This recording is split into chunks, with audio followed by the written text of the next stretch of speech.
साथियों नमस्कार। DMA India online YouTube channel में आपका हार्दिक स्वागत है। आज हम पर्सनैलिटी ऑफ द वीक की खास कड़ी में बातचीत करने जा रहे हैं डॉक्टर दीनदयाल बड़गैया जी से।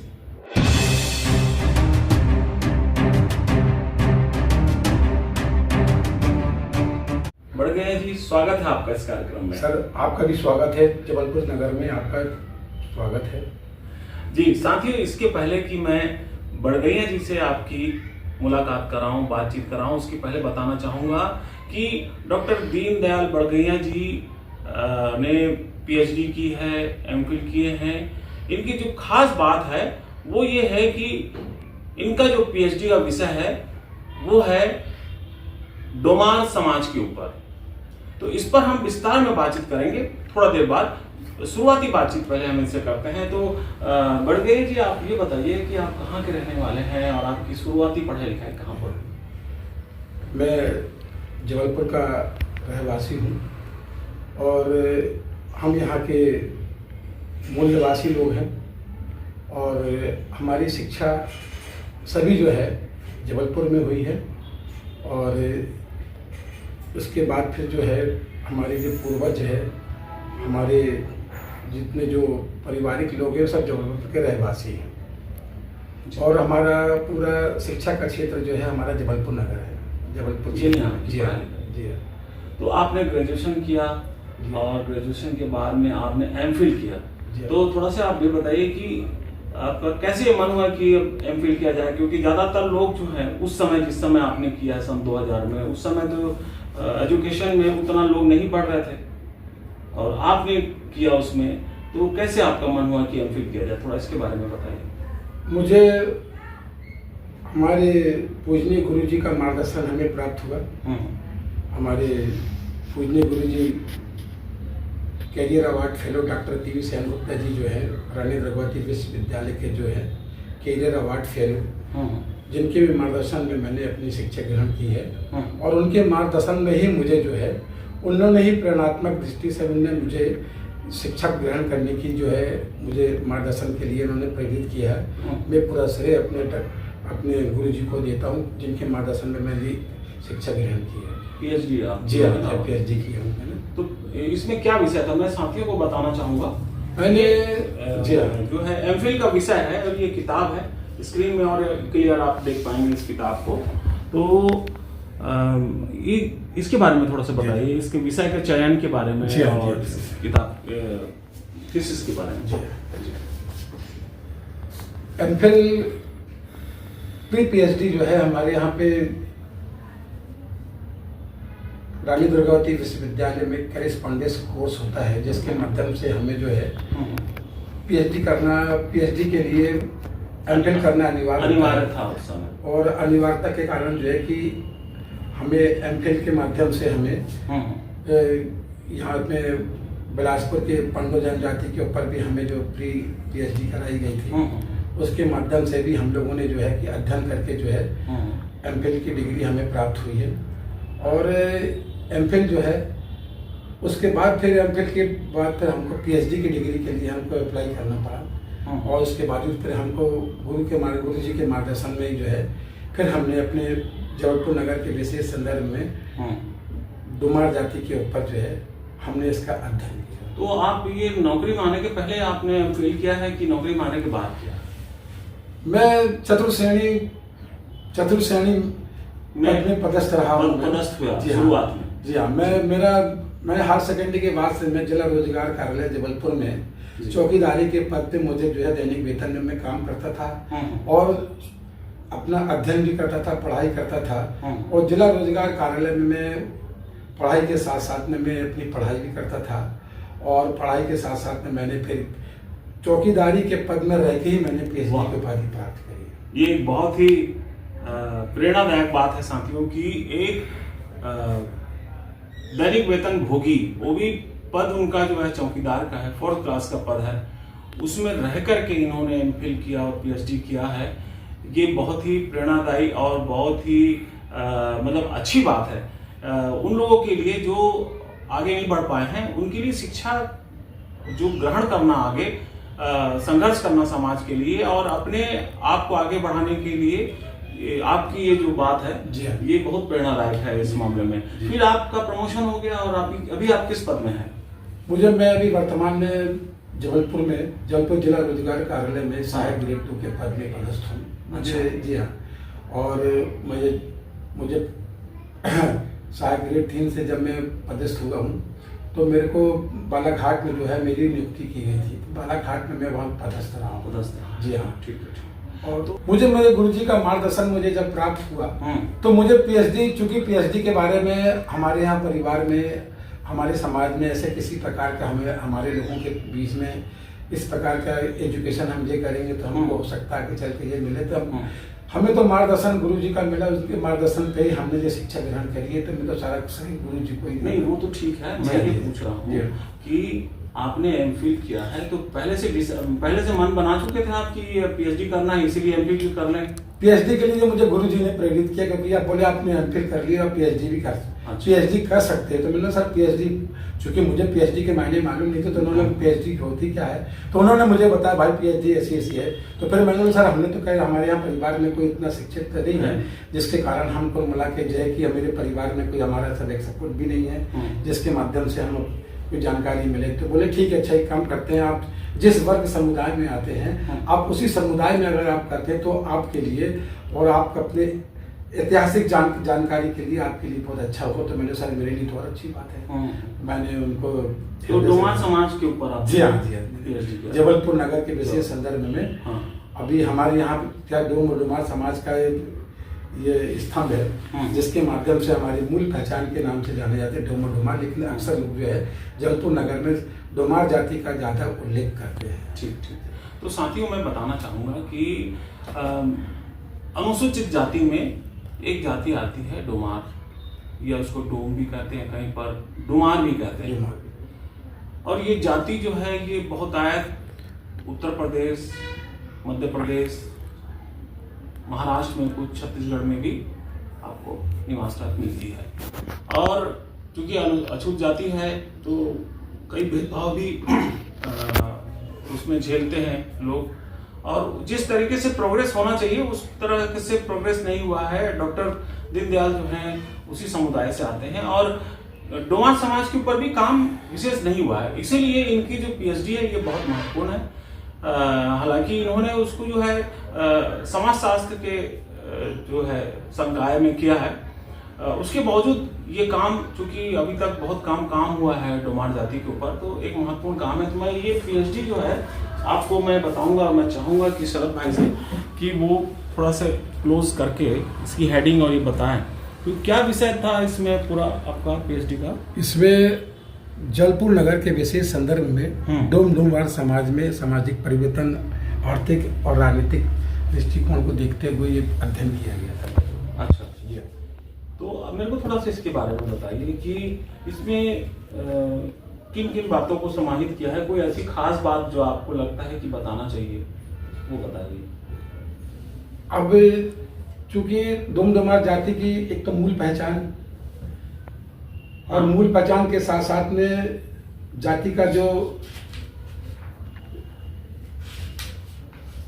उनके कल्चर, रहन सहन, सामाजिक व्यवस्था, वातावरण, सामाजिक व्यवस्था, तो ये हर चीजों के ऊपर कुल मिला के दृष्टिकोण रखा गया है अध्ययन के दौरान में कि क्योंकि हमारे डोमार समाज के लोग जो है मूलतः सब बाहर से आए हुए लोग हैं। कहाँ से आए हुए? ये सब हमारे यूपी बनारस से आए हुए लोग हैं। अधिकतर लोग जो यहाँ पे सब रहवासी जो लोग हैं, यहाँ के मूल निवासी नहीं, सब यूपी से आए हुए लोग। यूपी में कोई जिला मिला आपको जानते? यूपी जिला में तो वो क्या बोलते हैं बांदा जिले से ही लगभग सब बांदा जिले के ही मूल निवासी है। तो वहाँ से आए हुए हैं। तो इसमें मैं साथियों बता रहा हूँ कि जो खास पॉइंट है जिस पर इन्होंने काम किया है डोमार समाज के ऊपर, वो है वैवाहिक स्थिति, जाति का परिचय, आवास का स्थिति, बहुत सारे पॉइंट्स हैं इसमें, लेकिन कुछ विशेष बता रहा हूँ। विवाह की रचना, परिवार में नशा, पर्दा प्रथा, इस सब के बारे में इन्होंने इसको किया है। और कोशिश करेंगे हम कि ये जो है किताब रूप में भी आए, इनसे बातचीत करके, इनसे राय लेकर के अपन ये भी प्रयास करेंगे कि किताब रूप में भी आए, ताकि आप सब इस किताब को पढ़ सके और डोमार जाति के बारे में आपको ज़्यादा जानकारी मिल सके, ये हम प्रयास करेंगे। तो कितना साल लगा आपको इस काम में? मुझे पीएचडी के जब थीसिस लिखने में मेरे को 4.5 साल लगे थे। अच्छा अच्छा, 4.5 साल का अध्ययन किया था। तो कौन कौन लोग हैं जो खास तौर पर इसमें जो समाज के लोग हैं जिन्होंने मदद किया है, इसके बारे में कुछ बताइए। सामाजिक दृष्टि से तो हमारे बीच में हमारे वरिष्ठ समाज से भी हमारे पूर्व विधायक स्वर्गीय मंगल पराग जी, जिनके मार्गदर्शन में मुझे बहुत कुछ प्रेरणा मिली।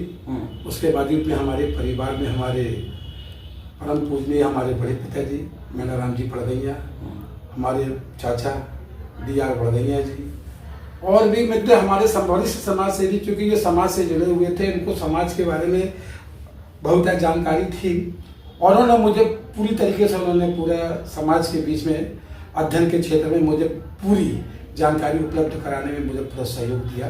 मैं आज मेरे बुजुर्गों को, मेरे परिवार के बुजुर्गों में आज जो मेरे बीच में नहीं, मैं इनका सत नमन करता हूँ, उनके श्री चरणों में अपना भी नमन करता हूँ।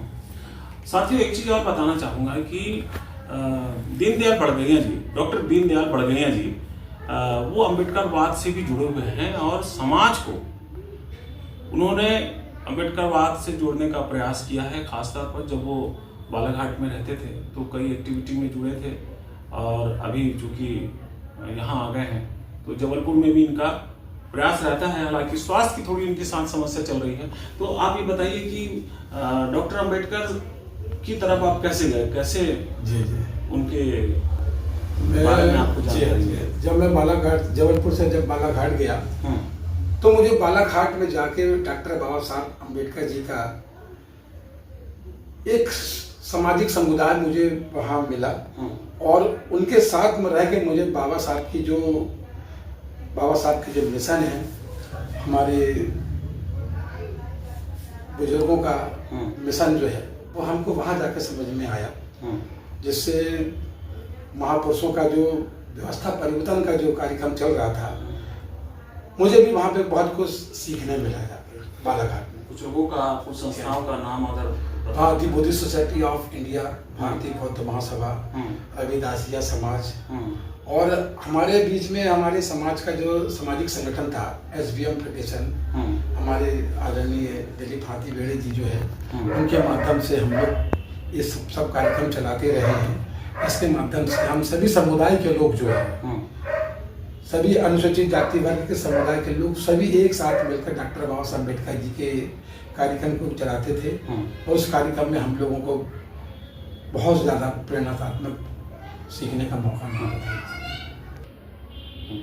तो डॉक्टर बड़गैया जी, मैं ये चाह रहा हूँ कि आपने जो रिसर्च किया बड़ा महत्वपूर्ण काम है, PhD करना, और PhD में खासतौर पर जो आपने जो विषय लिया उसको लेकर के आपने काम किया है, तो कई शहरों में भी जाना पड़ा होगा आपको कुछ इतिहास के बारे में जानकारी के लिए, या कई जगह घूमना पड़ा होगा, जबलपुर में भी कई जगह जाना पड़ा होगा।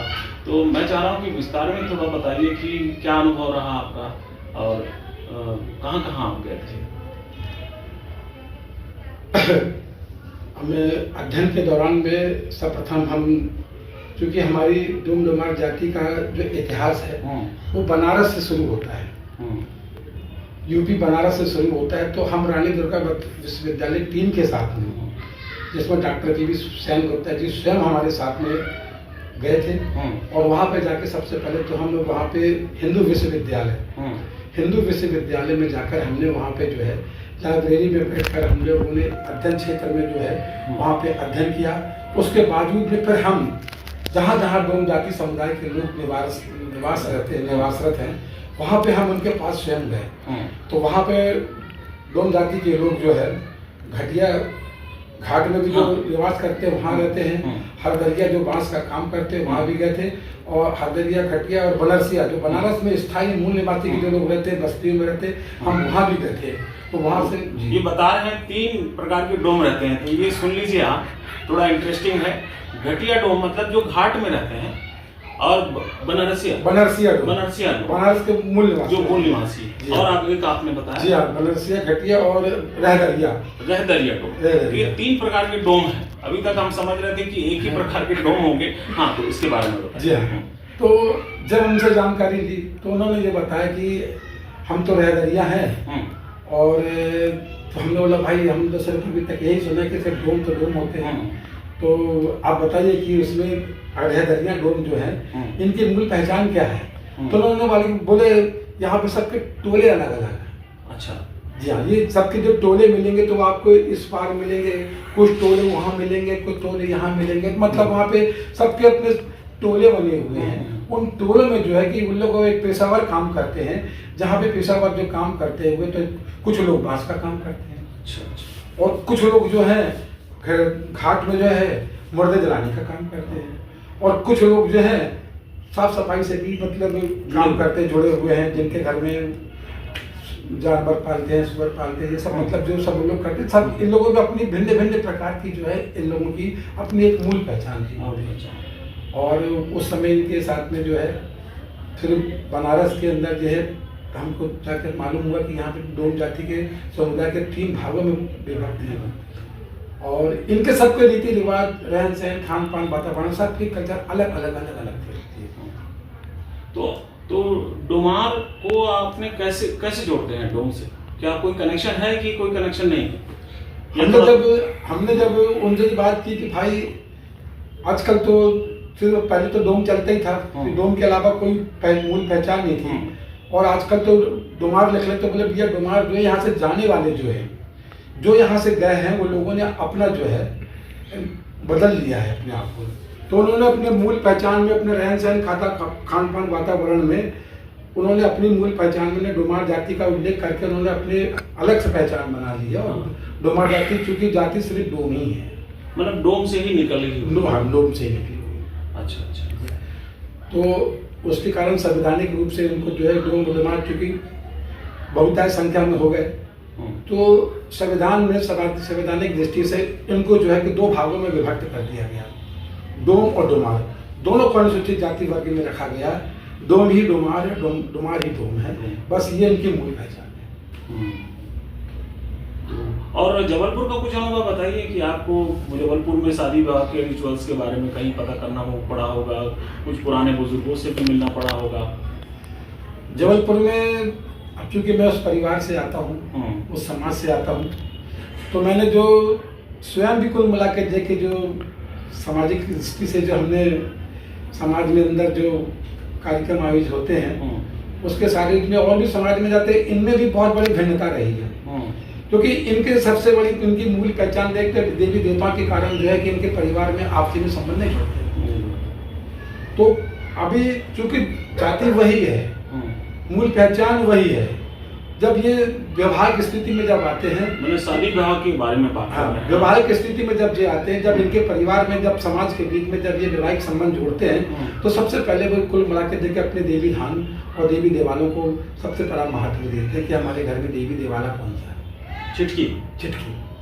तो देवी देवालों के कारण क्या कई ऐसे देवी देवालय हैं जो कुछ पूजनीय ऐसे हैं, हमारे देव पूजनीय हैं, जो कुल मिला के जो लोग खुल के कुल मिला के अपने देव के नाम नहीं लेते हैं, और उनको सब मालूम रहता है कि हमारे घर में क्या है और हमारे घर में कौन सी पूजनीय है। और मैं कुल मिला के जो भी पूजनीय हमारे देव हैं, मैं उनको भी सच सच नमन करता हूँ, क्योंकि भाई देव तो देव होते हैं। तो साथियों, कुछ चीजें जो रहती है वो डिस्क्लोज ना हो तो वही ठीक है। मैं आपको बता रहा हूँ कि डोमार समाज में एक प्रचलन है शादी विवाह के लिए, खास तौर पर वो है छिटकी। इसको छिटकी बुनकी भी कहते हैं। शादी विवाह के लिए एक दूसरे की छिटकी बुनकी मिलाते हैं। अगर एक जैसी छिटकी बुनकी मिल गई तो ये माना जाता है कि वो एक ही परिवार के हैं और उनके बीच शादी नहीं होती। तो छिटकी जो है वो अलग अलग होती है, तभी वो शादी विवाह होती है ना। तो यहाँ पर जो है छिटकी बुनकी सबको याद है कि लोग भूल गए हैं? कुछ तो अपने पुराने बुजुर्गों से जिनको प्रेरणात्मक दृष्टि से उनको जो पहचान मिली, वो आज भी कुल मिला के उनको याद करते हैं, और उनके माध्यम से ही वो अपनी छिटकी डालते हैं, पूजा करते हैं, और जो भी विधि विधान उनको याद करते हैं, और उनको साथ समान के अपने परिवार में जो है कि ये शुभ मंगल काम करते हैं। तो डोमार समाज को छोड़ करके दूसरे भी समाजों में चिटकी का प्रचलन है क्या? क्योंकि हिंदू रीति रिवाज के अनुसार तो ये है, हिंदू रीति रिवाज के अनुसार जो है संस्कारिक है ये, और संस्कारिक होने के कारण जो है कि प्राय जो है कि अधिकतर लोग जो है अपने पुरखों को याद करते हैं। तो पुरखों को याद करते हैं तो देवी देवता देवी धाम को याद करते हैं, उसको उस कार्यक्रम में सम्मिलित करते हैं, उस कार्यक्रम को संपन्न करते हैं। मतलब और दूसरों में नहीं है प्रचलन चिटकी का? नहीं, ये सभी समाज में मिलेगा। सभी समाज जी, सभी समाज ये समाज हिंदू समाज के अंदर जितने भी जो लोग हैं, हिंदू प्रथा को मानने वाले लोग है ना, हिंदू संस्कारों को मानने वाले लोग, इनमें सब में ये सब चीजें हैं, आज भी जो है यहाँ पे माननीय है। जी। तो आपकी ये जो थीसिस है, मेरा ख्याल है कि 2000 में अगर वो आपको PhD अवार्ड हुआ है तो करीब 26 साल हो रहा है, अभी 2026 चल रहा है। तो क्या कभी नहीं लगा कि इसको किताब शेप में भी लाया जाए, कुछ ऐसा कुछ प्लान? इसके पुस्तक प्रकाशन के लिए अभी चूंकि मैं वर्तमान में जो है मेरा डिलीट मेरा भी कंप्लीट होने वाला है। अच्छा, डिलीट कर रहे हैं? जी, मैं डिलीट जो है मेरे डिलीट की अभी मेरे को 3 या 4 महीने में जो है मेरे को डिलीट की उपाधि प्राप्त हो जाएगी। तो डिलीट के करने के बावजूद भी चूंकि मेरी पुस्तक का आधा काम हो चुका है और बहुत जल्दी ही कुल मिला के हम पुस्तक प्रकाशन करेंगे और उसमें कुछ अच्छी चीजें और भी समाज के बीच में लाने का प्रयास करेंगे आपके माध्यम से। तो साथियों, ये एक बहुत अच्छी बातचीत रही और डॉक्टर बड़गैया जी, आपने समय निकाला हमारे साथ बातचीत करने के लिए, तो इसका हम बहुत बहुत धन्यवाद देते हैं आपको कि और कभी भविष्य में कुछ मुद्दों पर जरूर आपके साथ बातचीत करेंगे। इसके लिए बहुत बहुत धन्यवाद। और साथियों, धन्यवाद आपको भी कि आपने इस वीडियो को ध्यान से देखा। अगले हफ्ते हम फिर किसी खास पर्सनैलिटी को लेकर पर्सनैलिटी ऑफ द वीक की खास कड़ी में आपके सामने फिर से रूबरू होंगे। तब तक के लिए बहुत बहुत धन्यवाद। नमस्कार। जय हिंद। जय भीम।